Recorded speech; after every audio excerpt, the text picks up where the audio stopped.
বর্তমানে বিশ্বজুড়ে মুসলিমদের প্রতি নানা সহিংসতা বাড়লেও ভারত যেন বরাবরই মুসলিমদের প্রতি বিমাতাসুলভ আচরণ করে থাকে।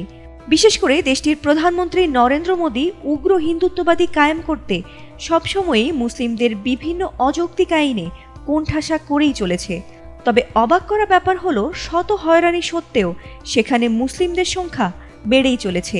এবার যুক্তরাষ্ট্রের এক সংস্থা মুসলিমদের নিয়ে রীতিমতো অবাক করা এক তথ্য জানিয়েছে। সংস্থাটি বলছে, এবার সনাতন ধর্মী বা হিন্দু রাষ্ট্র ভারতই হতে চলেছে বিশ্বের সর্বাধিক মুসলিমদের দেশ। যুক্তরাষ্ট্র ভিত্তিক থিঙ্ক ট্যাঙ্ক সংস্থা পিউ রিসার্চ সেন্টার দাবি করেছে, আগামী 25 বছরে বিশ্বের সর্বাধিক মুসলিম জনসংখ্যার দেশ হতে চলেছে ভারত। সাম্প্রতিক এক প্রতিবেদনে চাঞ্চল্যকর এ তথ্য প্রকাশ্যে এনে প্রতিবেদনে বলা হয়েছে, গত 10 বছরে বিশ্বের মুসলিমদের সংখ্যা বেড়েছে 34.7 কোটি, যা অন্য সব ধর্মের মোট জনসংখ্যা বৃদ্ধির চেয়েও অনেক বেশি।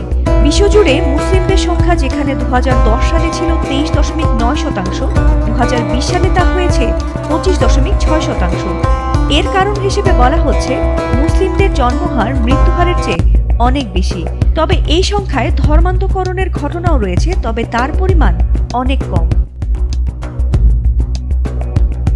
মুসলিম জনসংখ্যার সবচেয়ে বেশি বৃদ্ধি দেখা গিয়েছে এশিয়া ও প্রশান্ত মহাসাগরীয় অঞ্চলে। পিউ এর রিপোর্ট অনুযায়ী 2050 সালের মধ্যে বিশ্বের মুসলিম জনসংখ্যা পৌঁছাবে 280 কোটিতে। সেই হিসেবে 2050 সালের মধ্যে ইন্দোনেশিয়াকে পেছনে ফেলে বিশ্বের সবচেয়ে বেশি মুসলিম জনসংখ্যার দেশ হয়ে উঠবে ভারত।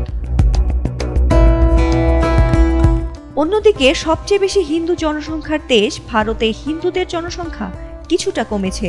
রিপোর্ট অনুযায়ী 2010 সালে ভারতে হিন্দুদের জনসংখ্যা যেখানে ছিল 80%, 2020 সালে সেটা কিছুটা কমে দাঁড়িয়েছে 79%। এই রিপোর্টে অন্যান্য ধর্মের জনসংখ্যার রিপোর্টও সামনে আনা হয়েছে, যেখানে দেখা যাচ্ছে এই 10 বছরে খ্রিস্টান ধর্মাবলম্বীদের সংখ্যা 218 কোটি থেকে 230 কোটি হয়েছে, অর্থাৎ 30.6% থেকে কমে 28.8% নেমেছে। বৌদ্ধ ধর্মাবলম্বী মানুষদের জনসংখ্যা আগের চেয়ে অনেক কমেছে। বিশেষজ্ঞদের দাবি, বিশ্বে বৌদ্ধ ধর্মাবলম্বীদের সবচেয়ে বেশি মানুষের বাস চীনে। তবে সাম্প্রতিক সময়ে চীনের জন্মহার নিয়ন্ত্রণে কড়াকড়ির জেরে বৌদ্ধদের সংখ্যা কমেছে। যদিও অদ্ভুত বিষয় হলো, মুসলিমদের পর ভারতে নাস্তিকদের জনসংখ্যা বৃদ্ধির হার সবচেয়ে বেশি বলে জানাচ্ছেন সংস্থাটির বিশেষজ্ঞরা। ফাতিমা সুলতানা, এটিএন বাংলা।